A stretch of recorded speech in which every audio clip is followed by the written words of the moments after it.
இப்போது புதிய அறிமுகம் ஆச்சி ஹோட்டல் சாம்பார் 50 கிராம் ரூபாய் 20 மட்டுமே. கடந்த வாரம் பெய்த மழையால் வரதராஜபுரம் பகுதியில் முல்லை நகர், தனலட்சுமி நகர், பிடிசி நகர், அஷ்டலட்சுமி நகர் போன்ற இடங்களில் பெருவெள்ளம் ஏற்பட்டு பத்திரிகையெல்லாம் தொலைக்காட்சியில் நீங்கள் பார்த்திருப்பீர்கள். உங்களிடம் எடுத்து வந்து காண்பித்தேன்.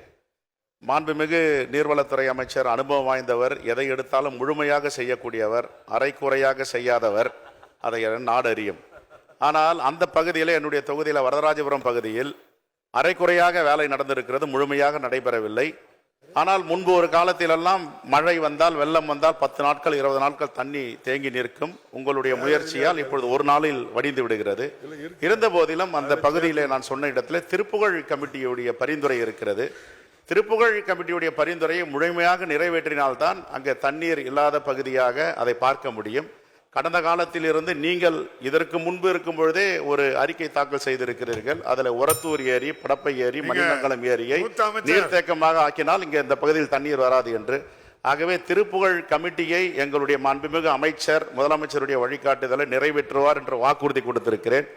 எல்லா இடத்திலும் ஏற்பது போல் நெருக்கடி எனக்கும் என்னுடைய தொகுதியில் இருக்கிறது. ஒரு உத்தரவாதம் கொடுத்திருக்கிறேன். வருகின்ற நிதிநிலை அறிக்கையில் எங்களுடைய மாண்புமிகு நீர்வளத்துறை அமைச்சர் இதை நிறைவேற்றவில்லை என்றால் திருப்புகழ் கமிட்டியை நான் சட்டமன்ற உறுப்பினராக தொடர்வது அது அவர் கையில் தான் இருக்கிறது என்று. ஆகவே மாண்புமிகு நீர்வளத்துறை அமைச்சர் இதை நிறைவேற்றி தருமாறு அன்போடு கேட்டுக்கொள்கிறேன். மாண்புமிகு அமைச்சர் உறுப்பினர் நல்லா மாட்டிக்கிட்டார் எங்கிட்ட. நெக்ஸ்ட் முறை எம்எல்ஏ வரணும்னா என் கையில் இருக்கு. ஆக திருப்புகழ் கமிட்டி மட்டும் இல்லை, திருவாசல் கமிட்டி கொடுத்தாலும் சரி, நீங்கள் சொன்னது எனக்கு தெரியும். அதனால் நான் முந்தின நாள் கூட அந்த அதிகாரிகளை கூப்பிட்டு பேசியிருக்கிறேன்.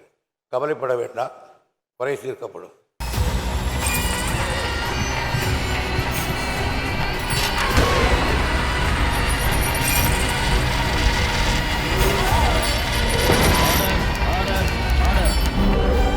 நிகழ்தகவு குற்றங்களின் மறுபரிமாணம்.